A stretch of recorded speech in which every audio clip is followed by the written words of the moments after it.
Thank you very, very much. Yes, indeed. Also in Port Elizabeth. It's so nice to have you linking to me by a sea as well, because normally I'm always jealous about where you are, Blaine. So I'm glad to be here standing by the ocean alongside our Minister Edna Molewa, who's in charge of environmental affairs. Minister, it's so nice to see you. Welcome. Thank you so much, Leanne, and thanks for having us. It's an absolute pleasure. Let's talk about this. I mean, I've had a great overview from Minister Radebe about what Operation Phakisa is all about. Your department, where does it come into the whole program?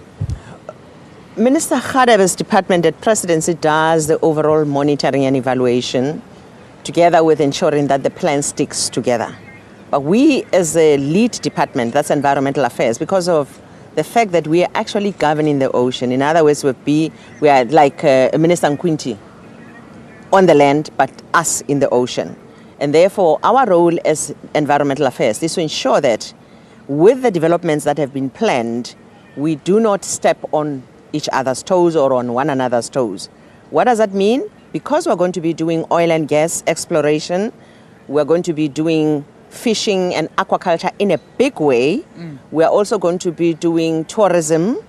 We're also going to be doing the whole question of manufacturing along the ocean's side, along our beaches and so forth. So all these things have got a potential of, when you do aquaculture, smell of whatever byproducts coming to those who are in the tourism industry and so forth. So our role is to ensure that we allocate space, we do spatial plan as part of the deliverables. In other words, we will have a spatial plan in the ocean. Yeah. On our 200 nautical miles, that is owned by South Africa, that's South Africa's waters. Do that plan all over there, but also alongside our islands, the Prince Edward Islands, because South Africa does own 2 islands out there, so that around the whole space there's development that's actually well coordinated, that's well planned, that's well managed. So within these initiatives, therefore, we then be placing these other developments like aquaculture. For instance, the allocation space is now to the tune of about 10 square kilometers where we're going to be growing the aquaculture just alone in the ocean side. And that's not the only space, by the way. Yeah. It's here in Port Elizabeth.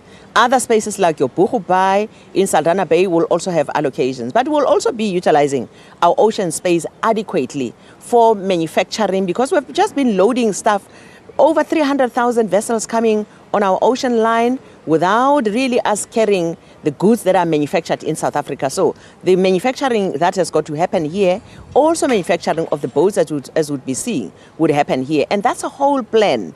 That's actually going up to the 3-feet plan. So with us as coordinators, we ensured that we're working with all other departments that are really leading in these other fields and in their own rights, and with us together, knitting them together so that they can work together and we can all say, here's a plan, we execute it together in a kind of a military way. And therefore, the plans are being implemented and monitored through Presidency. So the execution, as you can see already, is quite enormous. I mean, just in a space of about 17 months, we've gone up to this farm. Nobody remembers that it's only 17 months ago when the President would be reporting the progress this morning. Would be really, really very enormous. Yeah, indeed. I mean, and that's what's going to be happening. In fact, you've touched on everything. I don't need to ask you a single question. You've done it all, which is so nice. But the reality is that it's a big time for us, and it's a big gap. And when we talk about Phakisa, we talk about hurry up. We talk about we need to create these jobs. We need this to work and fast, and that's the whole methodology behind this, which is important. Good. Yeah,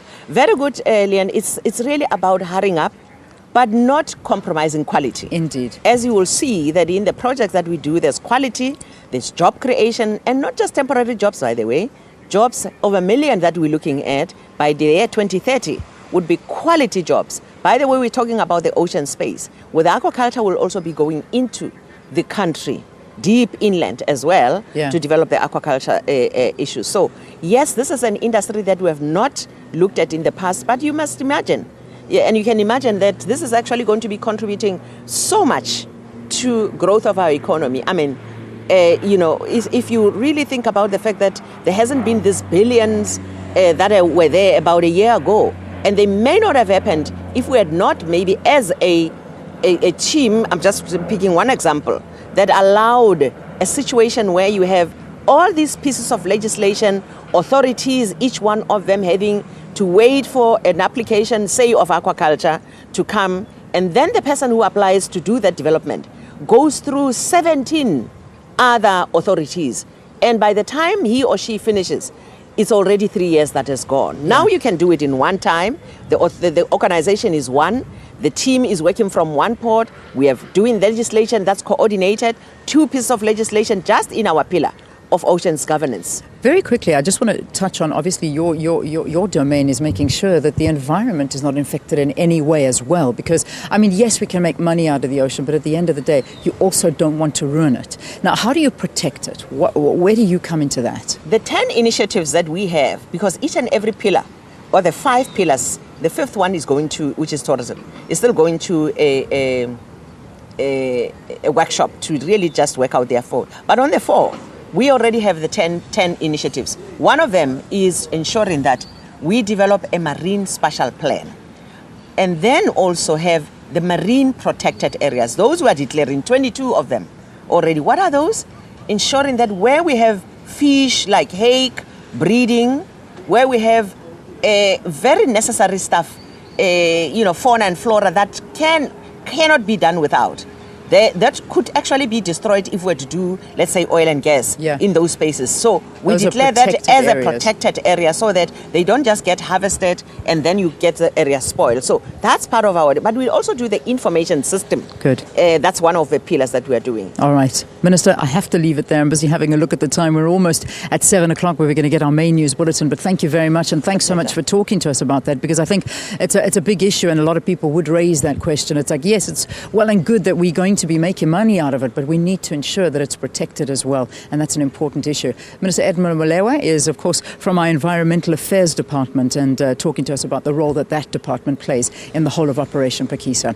Well, it's 7 o'clock on this Friday morning. Time now to get you our news bulletin and our top news bulletin of the morning. Palesa.